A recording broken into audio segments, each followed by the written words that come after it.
একটা পুরুষ মানুষের জীবনে বা একটা ছেলের জীবনে মাঝে মাঝে আঘাত খেতে হয়, আঘাত পেতে হয়, মাঝে মাঝে ভেঙে পড়তে হয়, আবার সেখান থেকে দুমড়ে মুচড়ে যাওয়ার পর থেকে আবার সেখান থেকে উঠে দাঁড়াতে হয়। সর্বদাই মনে রাখবেন, একটা পুরুষ বা একটা ছেলে যত বেশি আঘাত পাবে, যত বেশি দুমড়ে মুচড়ে পড়বে, তত সেখান থেকে সে অনেক কিছুই শিখবে, সে অনেক কিছু জানতে পারবে, বুঝতে পারবে এই জীবন কি, আমাদের চারিপাশে পারিপার্শ্বিক অবস্থা কি, আমাদের অবস্থান কোথায়। একটা কথা হচ্ছে, কেউ দেখে দেখে শিখে আর কেউ ঠকে গিয়ে শিখে। যারা দেখে দেখে শিখে তারা এক প্রকার শিক্ষা পায়, আর যারা ঠকে গিয়ে শিখে তারা যে সেখান থেকে শিক্ষাটা পায় সেটা তার জীবনের মতো মনে রাখে। সে সেখান থেকে যেটুকু শিখেছে বা শিক্ষা পেয়েছে তাকে ঠকানো এই জীবনে মুশকিল।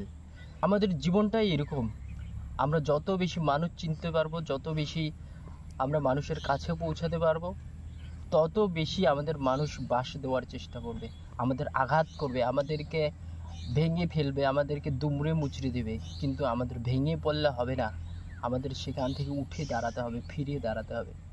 সর্বদাই মনে রাখবে যে একটা হেলানো গাছ বা একটা হেলে যাওয়া গাছের উপর সবাই কিন্তু উঠে দাঁড়ায়, তার ছায়ায় এসে বসে, আশ্রয় নেয়, বিশ্রয় নেয়, তার তার ছাল তুলে নেয়, ঠিক আছে, তার ফল খায়। কি প্রয়োজনে অপ্রয়োজনে মানুষ তার ডাল কেটে নেয়। এমনকি কোনো সময় দেখা যাবে যে মানুষ তার গায়ে উঠছে, তার কোলে উঠছে, সেখানে বসছে, আরাম করছে, বিশ্রাম করছে, তার কাছ থেকে ফল নিচ্ছে। হ্যাঁ, কিন্তু মানুষ এটা ভুলে যায় যে একটা গাছ যখন প্রাকৃতিক নিয়মে বা পারিপার্শ্বিক নিয়মে যখন ঝড় বৃষ্টি আসে, তখন কিন্তু সেই গাছটাও ঝড়ে বা ঝড় বৃষ্টিতে কেঁপে উঠে বা নড়ে চড়ে বসে। তখন কিন্তু যারা সেখান থেকে হয়তো ছিটকে পড়ে যায় বা আঘাত পায়, তখন সে কিন্তু দোষটা সেই গাছটাকেই দেয়। সে তখন ভুলে যায় এতদিন সেখান থেকে যা উপকার পেয়েছে বা যা ভোগ করেছে, তার ছায়াতে বসেছে, বিশ্রাম নিয়েছে, তার ফল খেয়েছে, তার ছাল তুলে নিয়েছে, সেগুলো কিন্তু মানুষ ভুলে যায়। মনে রাখে যে সেই ঝড় বৃষ্টির দিনে সেখান থেকে সে পড়ে গিয়েছিল, এই সামান্য কথাটুকু। তো এটাই আমাদের জীবনের কিন্তু নিয়ম বা লীলা খেলা। মানুষ, দেখুন, আমাদের সকলেরই একটা নিয়ম হওয়া দরকার। আশ্রয় দিন, সবাইকে আশ্রয় দিন, সবাইকে কাছে আসার সুযোগ দিন, কিন্তু কাউকে এতটাই কাছে আসতে দেবেন না, বা যদিও কাছে আসে তাহলে কিন্তু সেই ঝড় বৃষ্টির মতো সে যাতে সেই ঝড় ঝাপটাটা সহ্য করতে পারে, সেটাও কিন্তু তাকে মাঝে মাঝে সহ্য করার তার কতটা ক্ষমতা আছে সেটাও দেখুন, সেটা সে সহ্য করতে পারছে কিনা। হ্যাঁ, অনেকেই দেখবেন আপনার কাছে আসতেছে, আপনার কাছে অনেক সুযোগ সুবিধা নিচ্ছে, কিন্তু পরিবর্তে সে আপনাকে কি দিচ্ছে? যদি সে কিছু না দেয় তাহলে তাকে চিরজীবনের জন্য লাল কালি দিয়ে দিন, লাল কালি। তো সেজন্যই বলবো, একটা পুরুষ বা একটা ছেলে যত বেশি আঘাত পাবে, যত বেশি দুমড়ে মুচড়ে যাবে, তত বেশি সে নতুন কিছু শিখবে। সে তার ভবিষ্যৎকে জানতে পারবে, তার আশেপাশের মানুষজনকে শিখতে পারবে, বুঝতে পারবে, সে তার আগামী দিনের চলার পথ কঠিন করে মজবুত করে তুলবে। এর জন্যই একটা পুরুষ বা একটা ছেলের জীবনে আঘাত পাওয়াটা বা কষ্ট পাওয়াটা বা দুমড়ে মুচড়ে ভেঙে পড়াটা জরুরি। সে যত তাড়াতাড়ি সেখান থেকে উঠে দাঁড়ানোর সাহস জোগাবে, নিজেকে মজবুত করবে এবং শক্তিশালী করে তুলবে, সেই হবে বর্তমান দিনের সর্বা। তো ছেলেদেরকে আঘাত করবেন না বা একটা পুরুষকে আঘাত করবেন না, কারণ আপনারা হয়তো জানেন না যে একটা ছেলে বা একটা পুরুষ তার জীবনের যতটুকু পরিশ্রম করে সম্পূর্ণ তার পরিবারের জন্য, অথবা তার প্রিয়জনের জন্য, অথবা তার প্রয়োজনের জন্য।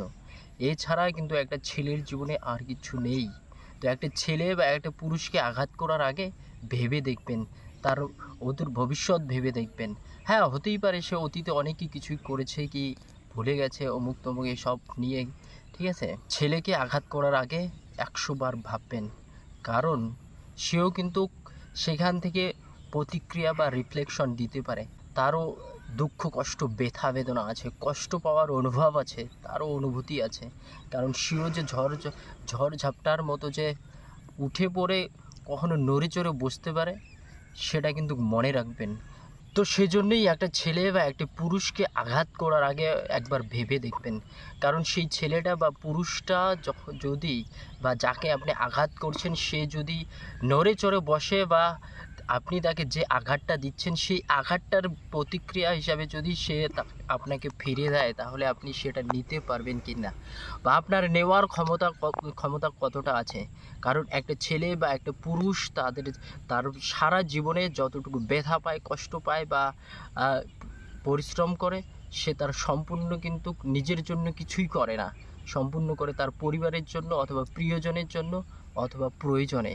সেজন্যই একটা পুরুষকে আঘাত দেওয়ার আগে বা কষ্ট দেওয়ার আগেই নিজেকে ভেবে দেখবেন। কারণ সেখান থেকে আপনি কতটা রিটার্ন পাবেন, এটা অন্তত পক্ষে মাথায় রাখবেন।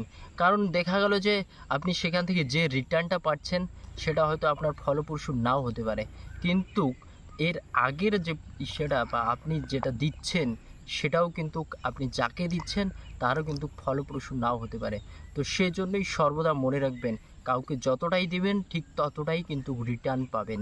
কারণ আপনি কাউকে যখন দিচ্ছেন তখন ভেবে চিন্তে দিবেন, এবং সে যদি আপনাকে কোনো দিন নড়ে চড়ে বসে, বা আপনি যার কাছ থেকে এত কিছু নিচ্ছেন বা ইসে করছেন, সে যদি কোনো দিন নড়ে চড়ে বসে, তাহলে সেদিন আপনি সহ্য করতে পারবেন কি না সেটাও কিন্তু আপনি একবার ভেবে চিন্তে দেখবেন।